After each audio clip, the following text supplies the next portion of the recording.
مینوں کسی نے بھجا مینوں پتہ کیا کہندا اے ماں کی شے ماں تے شے ہی کوئی نہیں او تیرا بھلا ہوے او مینوں میں کہ یار مینوں پورا کر لو کی کہنا ماں تے شے ہی کوئی نہیں ماں کے شے بے کہ بچیاں تے ناراض ہو جائے تو کہہ چھڑ دیے میں تینوں دودھ نہیں معاف کرنا اور استغفر اللہ یہ بڑا ننگا جملہ ہے لیکن اس بغیرت نے بولا ہے تو صرف آپ کو احساس دلانے کے لیے کہ کتنا کمینہ شخص ہے کہندا جی ماں کے شے بے ماں تے شے ہی کوئی نہیں کہندی میں دودھ نہیں معاف کرنا کہندا تسی تے اپنے چکراں ہی سی استغفر اللہ ماں پیو تے کتنا بڑا الزام ہے تسی اپنے چکراں دا مطلب سمجھ گئے ہو نا ہے اپنے چسکیاں ہی سی اکھے تو بچے پیدا ہو گئے تو ہن تو کہنی میں معاف ہی نہیں کرنا اتنا بڑا انٹرنیشنل مطمئن بغیرت توجہ نہیں فرما رہے آپ حضرات ماں کے بارے میں اور پھر میں نے کہا ہے اس کو جواب دیا بول نہیں سکیا میں کہ یار یہ اگے کہندا سی بابے شاہی کوئی نہیں میں سمجھدے بھی تے پیو ہے نہیں او میں آکھیا او آ کلپ سن کے مینوں سمجھ آ بھی ایدی ماں بھی ہے نہیں کھوتی دا بچہ جے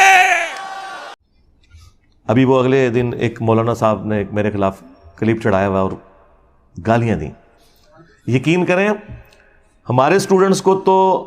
جو بیچارے جذباتی قسم کے ہیں نا وہ ویڈیوز دیکھ کے غصہ آتا ہے جو میرے ساتھ بیٹھنے والے ہیں نا وہ میرے ساتھ بیٹھ کے ہنستے ہیں صرف ویڈیوز دیکھ کے میں آج تک اپنے کسی میرے خلاف جتنی بھی گالی گلوچ والی ویڈیو ہے مجھے کبھی بھی دیکھ کے نہ تو کبھی غصہ آیا نہ کبھی کوفت ہوئی ہے بلکہ میری تو میمز ہی وہی ہوتی ہیں جس میں مجھے گالیاں نکال رہے ہوتے ہیں کوئی مجھے تو مزہ آتا ہے کہ یار ان کے پاس اب کوئی چیز نہیں ہے سوائے گالیاں نکالنے کے باقی اس چیز کا ضرور دکھ ہوتا ہے کہ ان کی کیا اسلامی تربیت ہوئی ہوئی ہے وہ الگ بات لیکن اس کا مجھ سے تو کوئی لینا دینا نہیں تو اگلے دن ایک مولانا نے ایک ویڈیو چڑھائی ہوئی کہ انجینئر صاحب کہتے ہیں ماں تے شاہی کوئی نہیں میرے پاس کلپ کسی دوست نے بھیجا کہنا اے ماں تے شاہی کوئی نہیں ماں کے بارے میں ماں تے شاہی کوئی نہیں ماں کے شاہ بے او ہو مجھے تب سمجھ آئی میں سمجھتا تھا یہ صرف پیو کوئی نہیں یہ تو ماں بھی کوئی نہیں یہ تو کھوتی دا پتر لگتا ہے مینوں یہ تو کسی جانور کا بچہ ہے یار تیری ماں ہی تینوں پوچھ لیندی پہلے بزرگاں دا مخالف بنیا ہن تو مینوں پہ گیا اب اللہ کے بندو مطلب یہ کوئی بات ہوئی ہوگی نا اس کے کوئی شروع میں کوئی اول آخر کوئی بات ہوئی ہوگی ٹھیک ہے یہ بات تو اللہ کے نبی نے بات کی ہوئی ہے بخاری مسلم دونوں میں حدیث ہے تم میں سے کوئی شخص اس وقت تک مومن ہی نہیں ہو سکتا جب تک کہ میں اسے اس کے ماں باپ اولاد سب لوگوں سے بڑھ کر عزیز نہ ہو جاؤں اسی کو میں نے ٹرانسلیٹ کیا کہ جہاں کہیں اللہ اور اس کے رسول کی بات آ جائے وہاں ماں باپ تو شاہی کوئی نہیں آپ مجھے بتائیں یہ تو حدیث ہے بخاری مسلم کی اس کو ظاہر ہے میں نے اپنے انداز میں بیان کیا ہے نا جو مفکرین ہوتے ہیں یا جو شعراء ہوتے ہیں وہ انہی باتوں کو ایک ڈیفرنٹ فارم میں پریزنٹ کرتے ہیں مطلب وہی ہوتا ہے صحیح مسلم میں حدیث ہے کہ بے شک اللہ تعالیٰ اس کتاب کی وجہ سے بعض لوگوں کو عروج دیتا ہے اور بعض کو پستی کا شکار کرتا ہے اور یہ چونکہ مضارع کا سیغہ مستقبل کو بھی کفایت کرتا ہے کہ اللہ قرآن کی وجہ سے کچھ لوگوں کو عروج دے گا کچھ کو زوال دے گا لیکن ڈاکٹر اقبال نے اسی حدیث کو ٹرانسلیٹ کیا ہے ماضی کے سیغے میں وہ زمانے میں معزز تھے مسلمان ہو کر اور تم خوار ہوئے تارک قرآن ہو کر یہ جواب شکوہ کا شعر حدیث میں تو یہ نہیں تھا حدیث میں یہ تھا کہ اس کتاب کی وجہ سے قوموں کو عروج ملے گا اور بعض کو زوال ملے گا مستقبل کی خبر تھی ڈاکٹر اقبال نے اسے ماضی کی خبر بنایا کیونکہ آج ہم مستقبل میں بیٹھے ہیں ہمارے لیے تو ماضی ہو چکا ہے ہمارے ساتھ جو کچھ ہوا چاہے وہ ہمارے ساتھ تاتاریوں نے کیا یا کلونین پاورز نے کیا ہم نے خواری تو کاٹ لی ہے تو اسی بات کو ایک ڈفرنٹ انداز میں انہوں نے پہنچا دیا کہ محمد سے وفاتوں نے تو ہم تیرے ہیں یہ جہاں چیز ہے کیا لوح و قلم تیرے ہیں اس پہ جواب شکوہ کنکلوڈ ہوا ہے نا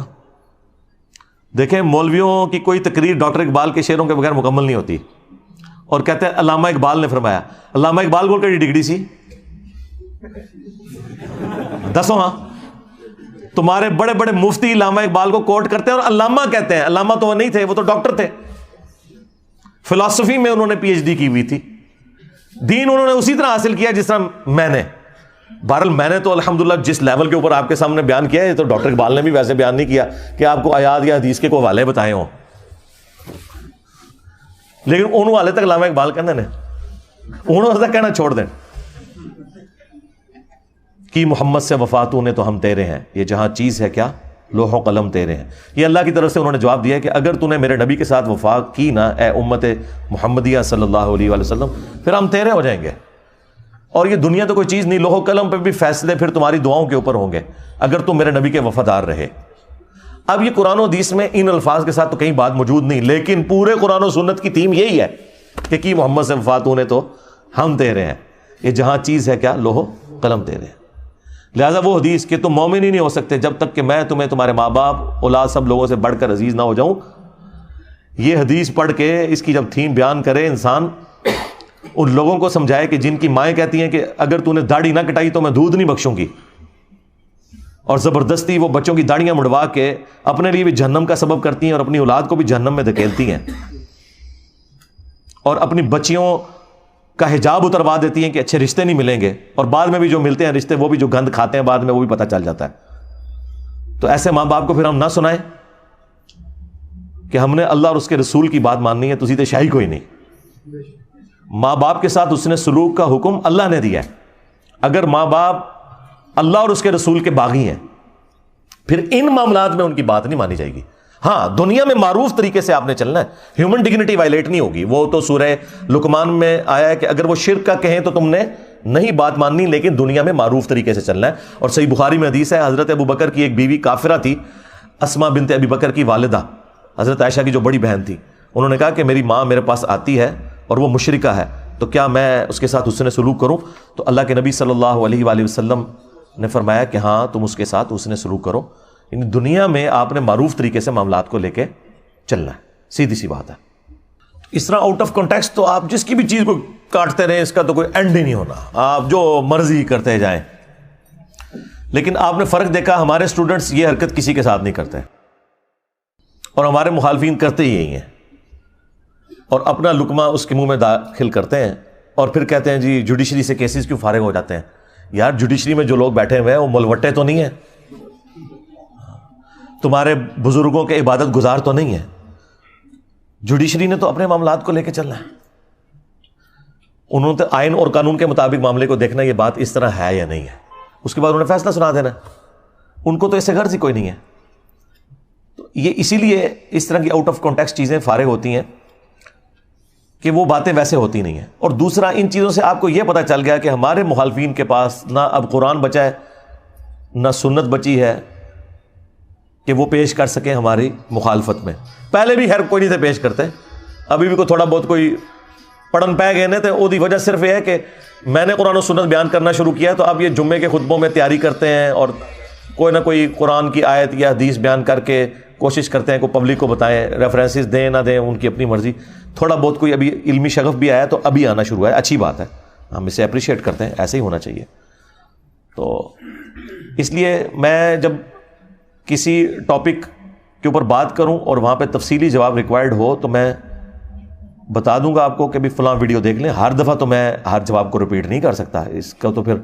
ہم تو یہاں کئی دن بیٹھے رہیں گے سوالات کے جوابات کے لیے. ورڈک دینا یہ میری ذمہ داری ہے، پرچی پڑھ کے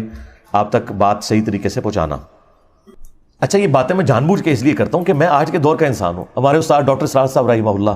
اللہ تعالیٰ ان کی غلطیوں سے درگزر فرمائے، انہیں نیک کاموں کا اجر عطا فرمائے. یہ میں ڈمی میوزیم والے ڈاکٹر سراج صاحب کی بات نہیں کر رہا، پیچھے کرو کیمرہ دکھایا کرو نا، تسی شارٹاں بنانے تے لگے ہوئے ہو.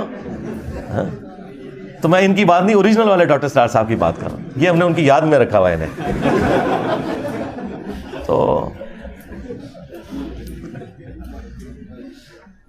ڈاکٹر سراج صاحب رحمہ اللہ تعالیٰ کی کافی ساری باتیں مجھے بعد میں رہ کے یاد آتی ہیں. وہ ایک بات یہ بھی کہا کرتے تھے کہ جو بھی نبی الاسلام کے پیٹرن پہ دعوت کا کام کرے گا تو اسے ان تمام تکالیف سے گزرنا پڑے گا جن تکالیف سے اللہ کے نبی الاسلام، ان کے صحابہ اور اہل بیت گزرے ہیں علیہم السلام اجمعین و رضی اللہ عنہم اجمعین. تو کسی نہ کسی درجے میں. اور دوسرا وہ یہ بات کیا کرتے تھے، وہ کہتے تھے مجھ سے بڑے قرآن کے علماء موجود ہیں لیکن لوگ ان کی تقریر میں بھی عربی خطبے میں ہی جاتے ہیں، اور میں کوئی عالم بھی نہیں ہوں لیکن لوگ میری بات سنتے ہیں. وہ کہتے تھے اس لیے کہ میں MBBS ڈاکٹر ہوں، جس کی وجہ سے میرے پاس دنیاوی تعلیم ہے، اور میں آج کے دور کا انسان ہوں. جب میں بات کرتا ہوں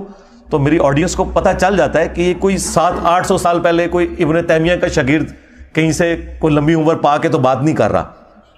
یا کوئی 150 سال پہلے کوئی اشرف تھانوی صاحب کے پاس کوئی بیٹھنے والا کوئی بابا نہیں تھا کہ وہ پرانی اردو میں اور پرانی مثالوں میں باتیں کر رہا ہے، بلکہ وہ فیل کرتے ہیں کہ یہ آج کے دور کا انسان ہے۔ تو اس میں نے ایک اور چیز ایڈ کر دی ہے کہ چونکہ میری طبیعت کے اندر مزاح ہے، تو میں کوشش کرتا ہوں کہ اس انداز میں بھی، مزاح کے انداز میں بھی کوئی بات کنوے ہو جائے کسی سلوگن کے ذریعے، کسی اور ذریعے سے، کہ آپ کے دماغ میں نقش ہو جائے۔